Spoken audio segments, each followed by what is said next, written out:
Hey guys, hope you're doing good. Today, I've got a very interesting video for all the dreamers out there. It's not a comparison between cities, but we're going to compare UK to Canada. This video would help you decide which country you want to choose to immigrate. Whether you are an international student or willing to immigrate to work and settle abroad, this video is for you. As in this video, we would compare the two wonderful countries based on various factors such as geography, as in their geographic location, education, the weather in various cities of UK and Canada. We're going to quickly touch base on the different types of immigration in the two countries, the people and the crime rate, how safe is Canada and UK, and we are also going to discuss the cost of living in the two countries. So I'm sure this video is going to be an ultimate comparison between UK and Canada, and hopefully by the end of this video you would be able to decide which country you want to immigrate. So let's start with the geography. We are not going to discuss this in too much detail, but we're going to discuss the key points so this video remains interesting. So this is the world map and UK is located over there, and you see Canada over here. Clearly you see that UK is very small in comparison to Canada. Actually, Canada is 41 times the size of UK, but it's very interesting that its population is close to half of UK. Population of Canada is around 37 to 38 million, while of UK it's around 66 to 67 million. When we say UK, we mean United Kingdom, and which obviously means England, Scotland, Wales and Northern Ireland. Now if you're there in UK, you have a benefit because of its proximity with Europe, while if you're in Canada, you have the benefit of its proximity with US. Now let's say that you're planning to immigrate from India to UK. Let's say from Delhi to London. The distance is around 6,700 km, which means the direct flight would actually take around 8 to 9 hours. And for example, if you're planning to immigrate from Delhi to Toronto, the distance is around 11,600 km, which is approximately close to double if you compare from Delhi to London. So a direct flight would actually take around 13 to 14 hours, which means if you want to stay close to your home country, and if your home country is India, Bangladesh, Pakistan, immigrating to UK would be a little easier because commuting would take less time. Let's discuss about weather now, because when it comes to Canada, it's very important to discuss about the weather because obviously Canada is famous for its harsh winter climate. So in here I've listed down the three cities both from UK and Canada. From UK I have chosen London, Edinburgh, Manchester, and from Canada I've chosen Toronto, Vancouver and Calgary.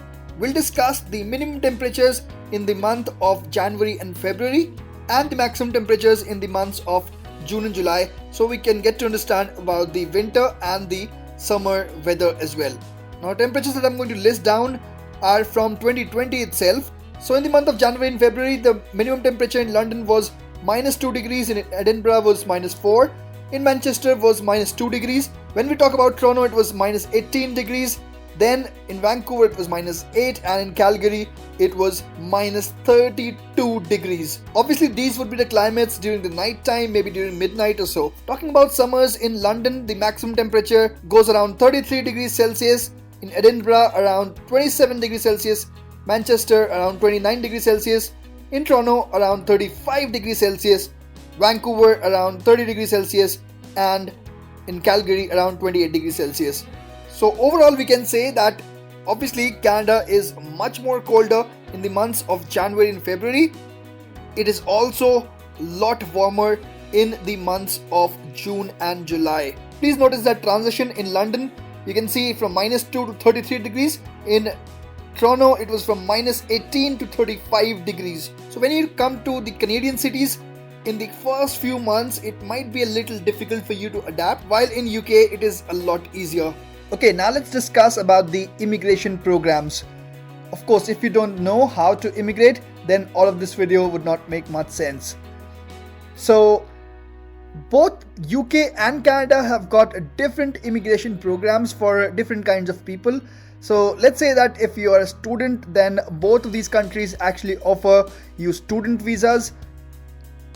If you actually want to start a business in these countries, then if you have the enough capital with you, of course the program requirement, the eligibility criteria, the rules would be different, but yes, both of these countries do offer visas for entrepreneurs as well. There are different kinds of visas for refugees, on humanitarian backgrounds as well, but more importantly I want to talk about these visas for skilled workers. After Brexit, UK announced that it would change its immigration system to point-based immigration system, which is actually inspired from Canada and Australia, which means that they would also provide points based on various factors such as your age, education, work experience, and many other factors as well. And Canada has already been using this system under Express Entry program since last 5 years. If you want to know the details of the UK's point-based immigration system, I've already created a detailed video about it. You can go and check it out. I'll provide the link in the description box below. But in a nutshell, UK's point-based immigration system would have one of the very crucial eligibility criteria of having a job offer letter and would provide you the work permit. While obviously Canada does provide the work permit, and for that they don't have any point-based immigration system, but their point-based immigration system or the express entry system is for getting the Canadian permanent residency that you can get without having a job offer letter and while sitting in your home country. So that's a really great benefit. You can get the permanent residency of UK as well, but that would be really long time, few years. By then you can become the Canadian citizen, you can get the Canadian passport. So yes, these all reasons make Canada's immigration system a lot easier, because you can actually get the Canadian permanent residency while sitting in your home country without even having the job offer. Obviously in this comparison video I cannot talk about too much detail of these programs. You can go on to my channel to check many videos on the Canadian immigration programs. Okay, so to discuss the cost of living, I'll take you to numbeo.com. It's a lovely website where you can actually compare the cost of living of any two cities around the world. So I've compared London of UK with Toronto of Canada. So here you can clearly see that they've said that you would need around £3,800 in Toronto to maintain the same standard of life that you can have with around £4,700 in London. So obviously London is way more expensive than Toronto. Similarly, I compared London with Vancouver as well, and the comparison is very similar. In Vancouver you would need around £3,800, while in London you would need around £4,700.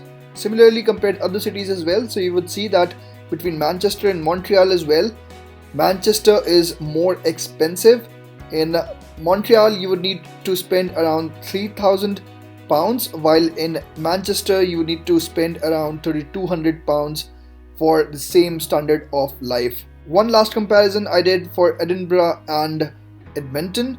So in Edmonton you would need to spend around £3,000, while in Edinburgh you would need to spend around £3,400 to maintain the same standard of life. So clearly we can see that UK is much more expensive than the Canadian cities. You can actually check out some minute details over here as well, such as what it would cost you to have a meal in a restaurant in Edinburgh and in Edmonton. What about the groceries? What about transportation, utilities? What if you have to pay the rent for a one bedroom? What if you want to buy a apartment in Edinburgh or Edmonton? How much would it actually cost you? So all these details can be checked here on the numbeo.com. It's a lovely website. But yes, for our comparison for this video, we can say that the Canadian cities are actually cheaper than the UK cities. Okay, so talking about the people and the crime rate, it's very important to know about the people that are living in a particular city or a place where you're going to immigrate, and also whether it's a safe place to live or not. So talking about UK and Canada, we can see that the population of UK is around 66 to 67 million people, while that of Canada is 37 to 38 million. We already discussed that, right? Now the population density of UK is way more than what it is there in Canada, but because of its huge size. The life expectancy of both the countries is almost very similar. While the official languages spoken in UK is only English, in Canada it's English and French. Now of course both the cities have immigrants coming in from many parts around the world, from almost all the countries, so you can say that various other languages are spoken in both the countries as well, but the official languages are only what is listed down here. Okay, now let's talk about the crime and the safety index. So for London the crime index is 52 and for Manchester it's 56, while for Edinburgh it's around 30. So you can say that out of these three cities, Edinburgh is much more safer. But the comparison is between UK and Canada, so let's check out the crime index of Canada. The crime index for Toronto, so that's close to 40.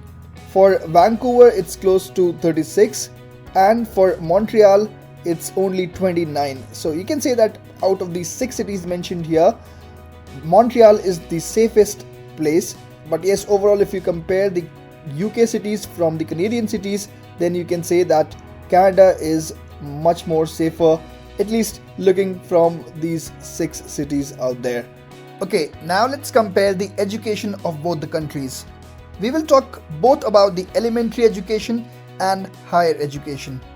Let's start with the elementary or primary education. Both the countries have both public and private schools.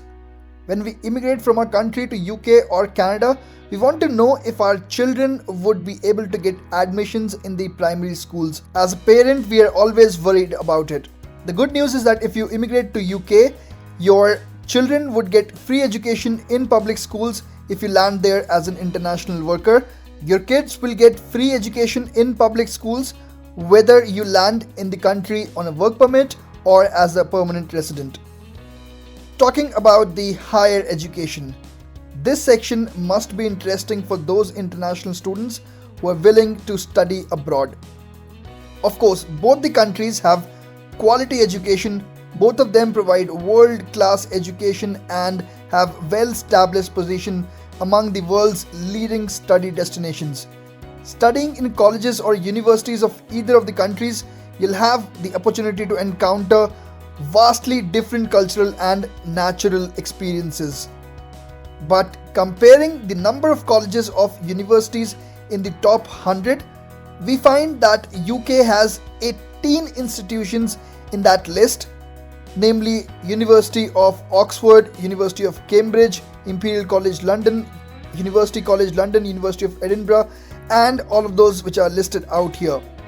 While Canada has only 3 in the top 100. University of Toronto, which is obviously in Toronto, McGill University, which is in Montreal, University of British Columbia, which is in Vancouver. Now these were the 3 which are there in the top 100, but in the top 200 there are a few other Canadian universities as well, and they are University of Alberta, McMaster University, Université de Montréal, University of Waterloo. So however, both the countries are world's leading study destinations and provide international quality of education. UK wins this battle because of the huge list of universities that are there in the top 100. Now one very important thing to note here is that UK has only English while Canada is a bilingual country. So in the elementary education, kids are taught French, while in some of the universities from Quebec and some other provinces of Canada, you can expect that knowing French would definitely be beneficial to you. Okay, so that is it. I really hope that this comparison would help you choose the country where you want to immigrate. Thanks a lot for watching this video. If you haven't subscribed the channel yet, please click the subscribe button. If you have any feedback, please put it down in the comment section below. And yes, do not forget to like this video and share it with your friends as well. Thanks again for watching this video.